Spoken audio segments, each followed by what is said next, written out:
Welcome back to Open Line. We are so grateful to have Beth Brown, the president of the Tennessee Education Association, as our guest tonight, talking about all things education on Capitol Hill for this legislative session. Beth, I know there are several bills moving through the legislature dealing with charter schools, and that can also be another tricky topic. Bring people up to speed of what all is being considered. Yeah, thank you, Chris. You're right. There have been a number of bills moving through the General Assembly around charter schools. So for folks who are watching who may not be as familiar with charter schools are operated outside of the school district. They're operated by privately run companies. And so right now in our state, charter schools are generally limited to our urban areas, primarily Memphis and Metro Nashville, although there are a number of charter schools in Knoxville and Chattanooga. Last year, I think it was last year, the year before, the General Assembly created a charter school authorizer board that would allow charter school operators who are denied whose applications to open up charter schools and school districts are denied, they can appeal to that charter authorizing board who can override local school districts. And so there's this real desire by privatizers and outside entities to come in and set up charter schools across our state. And so we've seen, as a result, several bills moving this General Assembly that would create much more favorable conditions for that. It would take away local control, so school boards would have less say about who could come in and open up a school in their district, a charter school in their district. Most of the bills have stalled. There is one currently moving.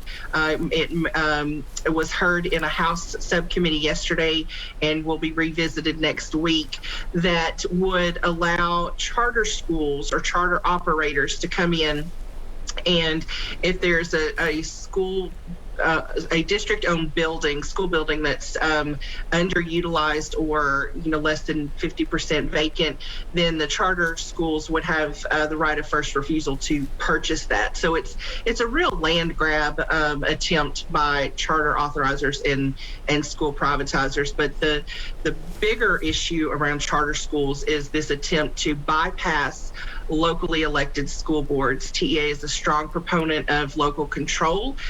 We've already seen this year where Rutherford County had their school board overridden by the charter authorizing board at the state level. And so this appointed body at the state level has now decided that the school district in Rutherford County doesn't know what's best for Rutherford County. And so they have overridden the veto of that charter school. And there's going to be a charter school opening up in Rutherford County.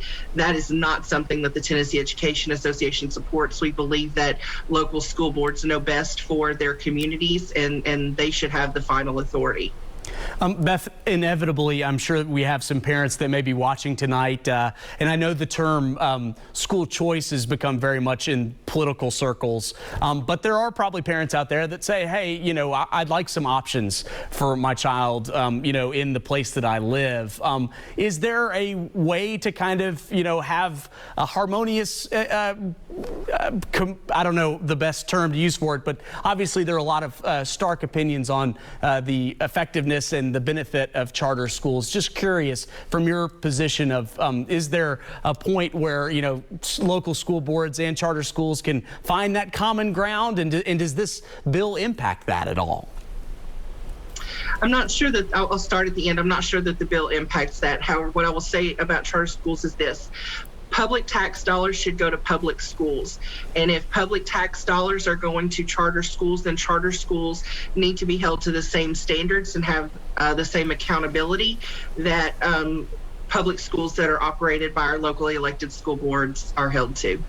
Sure, that definitely makes sense. I'm curious, once again, as somebody that is representing teachers here in Tennessee, when bills like these charter school bills come through the state legislature, what's some of the feedback that you're hearing from the members of your organization?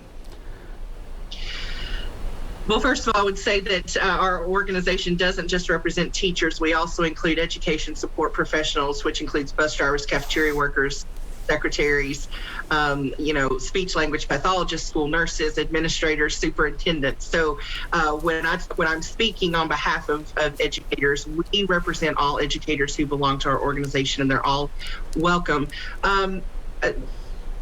This is the bottom line. We know that our public schools in the state of Tennessee are chronically underfunded, and the members of the TEA do not support any effort that is going to divert funding that is needed for our public schools to some other place.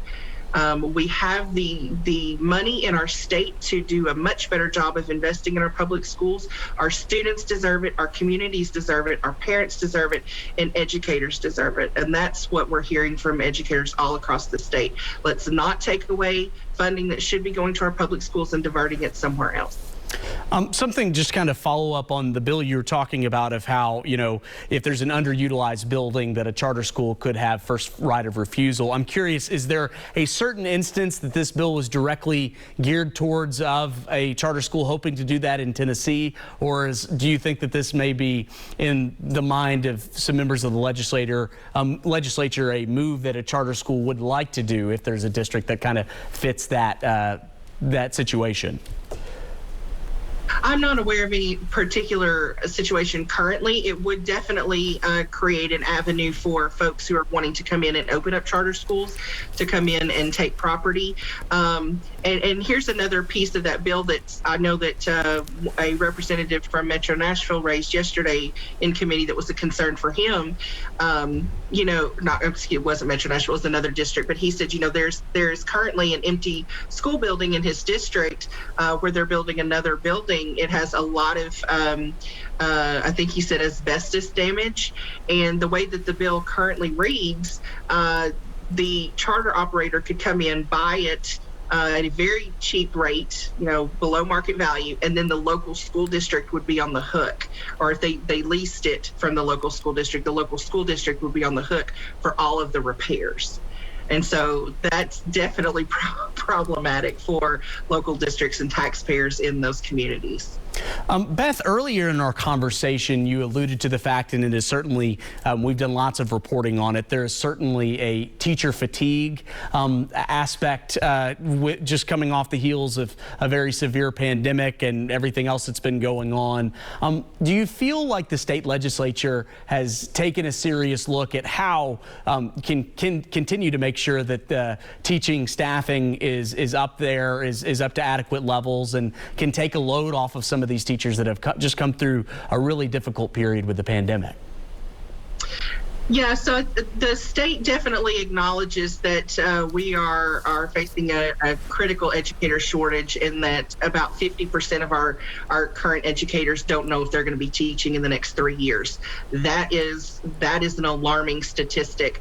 There have been a number of bills that have been moving through the General Assembly that are aimed to help combat that, including the one that one of our callers earlier tonight, I can't remember if it was Mr. Clint, I believe, referenced around bringing retired educators back into the classroom as a bridge until we can rebuild our educator pipeline. But I think, as we're talking about investment in our public schools, educator salaries has got to be definitely part of that conversation. Folks have to be able to afford to stay in this profession. And then the other thing is we have to continue our conversation about growing our pipeline into the profession. And I know that there are efforts, at the state level and also the national level to help accomplish that. Time is fleeting on us here, Beth. So I just wanted to close with, obviously people can be fired up about issues like these, and especially if you have educators in the family. As this moves through the legislature, are there any steps that people can take to kind of help, lobby on your behalf of what you'd like to see done? I would encourage anybody who cares about our public schools, about our public school students, about our communities, our educators, please reach out to your representative, your senator, and encourage them not to vote for any funding formula rewrite until they are assured that any sort of change to that funding formula is going to benefit their local school districts and not do harm. Because as it is currently presented, there are a number of school districts districts across the state who are going to be harmed, and that is unacceptable. So please reach out to your representative, your senator, tell them to go slow to go fast. Let's make sure that we get this funding formula rewrite, this TISA, Tennessee Investment and Student Achievement Act. Let's get it right. We have to. Our students are counting on us. And I believe you kind of just said it there, Beth, but very quickly, would you say in this current form right now that TEA is not in favor of the current form of TISA? While there are some great things about the current iteration of TISA, there are some pieces that are very alarming. And again, we cannot support any sort of bill that is going to cause harm to school districts in our state. And there are a number of school districts that will be harmed. So no, TEA cannot support it in its current iteration. We're going to have to let that be the last word. Thank you so much, Beth. Back in a moment.